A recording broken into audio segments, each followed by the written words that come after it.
Tofu. I think the thing that people say to me the most about tofu is that they don't like it. And I would like to fix that. The thing that often comes after that is people saying like, I would be a vegetarian, I would be a vegan if I didn't have to eat tofu, which always makes me laugh because you can have tofu if you're not a vegetarian. That's allowed. There is no mandate that you do have to have it. If you don't want to have it, you don't have to. But I assume that you want to because you're here watching a video about tofu. So we're going to get into that. But before we get to how to cook it, there is a first step. That first step is a mindset shift. If you want to enjoy tofu, you have to have a positive attitude about it. Tofu can sense fear. You need to approach it with an open heart and an open mind. People have been eating it for thousands of years, and you can too. If you're not familiar with tofu, it can be a bit of an acquired taste and texture.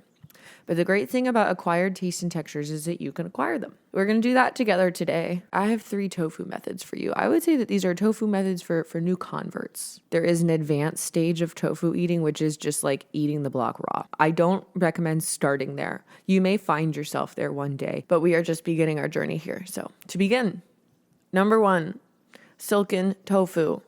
Chicken cutlet. Tofu comes in a variety of firmnesses, from extra firm all the way down to silken, which is basically like tofu jello. Silken and soft tofu has a lot more water in it than firm and extra firm tofu. So we are going to use that water to our advantage texturally. For your chicken cutlet, you can use silken or soft for this. They both work. You're going to take your whole block of silken or soft tofu, and you're going to cut it in half hamburger style. And then you're going to freeze the halves for a few hours. You'll know it's done when you have weird yellow ice cubes where the tofu used to be. Once you have your tofu ice cubes, take it out of the freezer and put it in the microwave. And 1 minute at a time, microwave her. Take it out, dump out the water, put it back in. You're going to do that until the water has left the building. It may take like 4 or 5 times. And you will notice that something magical has happened in the freezer. A bunch of ice crystals formed in your tofu, and it changed its texture from that of tofu jello to that of shredded chicken,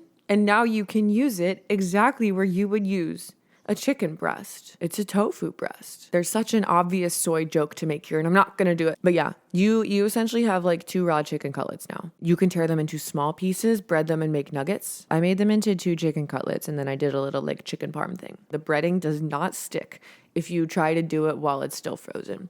If you're trying to like be lazy and do 2 steps at once, you can't do that. I know this because I've tried. If you don't know how to bread things, I guess I can briefly explain. You're going to have 1 wet dunk bowl.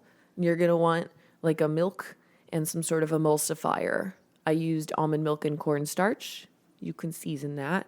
And then you want another bowl with some sort of crumb, which you can also season. And you dunk your tofu in one, and then you dunk it in the other. And then you can pan fry it or you can air fry it. Dealer's choice. I use the air fryer because I'm kind of scared of pan frying, if I'm honest. Once it emerges from the air fryer, you have the perfect protein sub for a veggie chicken parm, because it sure as shit is not eggplant, which is 1, not a protein, and 2, slimy and weird, but it's okay. Eggplant isn't real and it can't hurt me. Okay, that's recipe number 1. Cool? Before we get to recipe 2, I have a brief tangent. Another really cool use for silken tofu is that if you're trying to make like a cream sauce and you don't want to use dairy, you can blend up silken tofu with nothing, just with itself, like a big glob of it.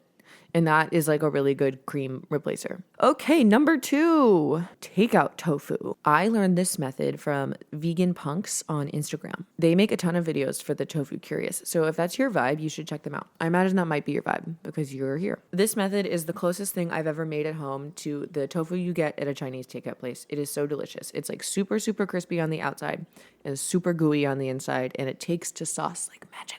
I don't understand the science of this. I can't explain it to you. We're just going to trust the process together. You're going to take some extra firm tofu. Notice its textural difference compared to the soft. And then you're going to chop it into the shape of the tofu that you want to eat. Perhaps it's a cube. Perhaps it's a little triangle. I did a little triangle. Hey, I think I'm going to win the award for the first person on YouTube who apologizes for their neighbors making sounds where you can actually hear the neighbors making the sound. I did little triangles because I think that they're cute, and I like when you order takeout and you get little triangles of tofu. And then you're going to take your tofu and you're going to put it in a bath of salt water and baking soda. You do not need to press it first. You do not need to freeze it first. None of it, you can go straight into the bath. The measurement I've seen is 1 teaspoon of baking soda to 1 liter of water. But if I'm being so completely honest, I've never measured this before. I just shake a little baking soda in and shake a little salt in, and it's always turned out fine. And then you are going to leave your little tofu guys in the bath for 4 hours. Shh, they're sleeping. Once the soak is complete, you're going to take your tofu out. You are going to pat her dry, but you are not going to drain her. And then just dust it in a little bit of cornstarch, salt, and pepper. Throw her straight in the air fryer 20 minutes on 400. And when it comes out, you have tofu that is so remarkably crispy on the outside and so remarkably gooey on the inside. It is begging and pleading to be tossed in a sauce and served on top of rice. This reheats pretty well in the air fryer, so you can meal prep a week of tofu like this, like air fry it all for the first time, put it in a little container, and then when you're ready to eat it, you can air fry it again. And the crisp remains and most of the goo remains. But it's real good when you take it crispy and fresh out of the air fryer and throw it right in a pan sauce. You can buy sauce or you can overcomplicate and make your own. My go-to at-home takeout style sauce formula is as follows: salt, sugar, acid, heat, soy sauce, sugar or brown sugar, rice vinegar, chili crisp. And garlic's good in there too. That just doesn't really fit in like a neat little formula. If you want that to taste like pad thai, throw in a little peanut butter or peanut butter powder. If you like your sauce to get real thick and goopy, put a little cornstarch in there. Whatever you do, get it bubbly in the pan and toss your tofu in it. And then you have a perfect little meal, and you can say, we have food at home.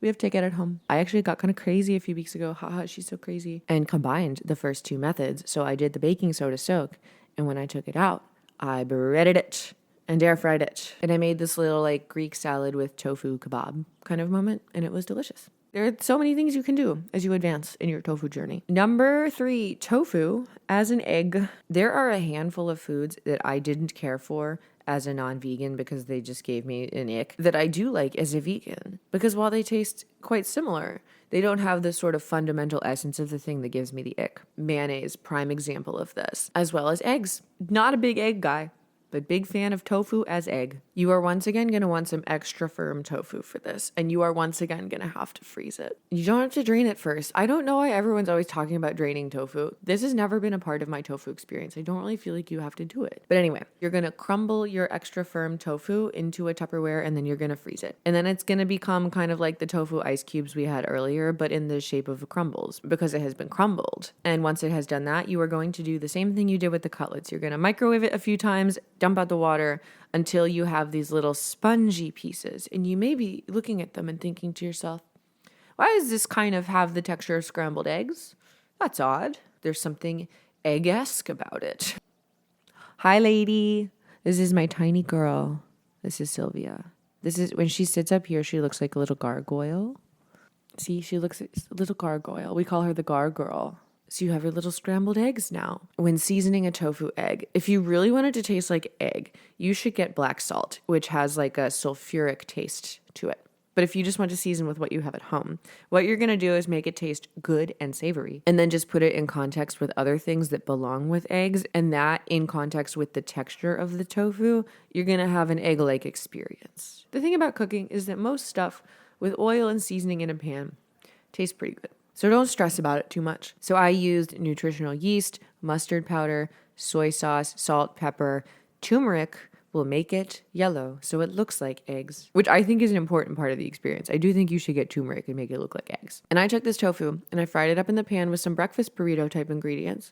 And I had a delicious breakfast burrito with it. And that is a food that I didn't like with eggs, but I like it now. If you don't want to go the egg route, if we reverse to the moment where we took it out of the freezer, you can also do the same thing with this as you did in example number 2. Once you have microwaved all the water out, you can also dust that in some salt, pepper, and cornstarch and air fry it and then put it in sauce. And that makes a great little meat replacement, I would say. It has more of kind of like a ground beefy quality to it when you do that. Closing thoughts. When you're approaching tofu for the first time, I know I just gave you 2 out of 3 examples where the tofu is kind of meant to be imitating something else, because a good way to try something new is to make it taste like something you already know you like. But as you broaden your tofu horizons, I would encourage you to think of it not just as a meat replacement, but as a food of its own. It certainly has some attributes that can imitate meat. It can share the role of a meat in a meal as the protein. But I think once you've acquired your taste from tofu, if you stop trying to think about how can I use this to imitate meat and start thinking, what are tofu's attributes? How can I use this food that I like? That will open a whole new world for you. And with that, I hope you cooked this and liked it. And if you didn't, my bad.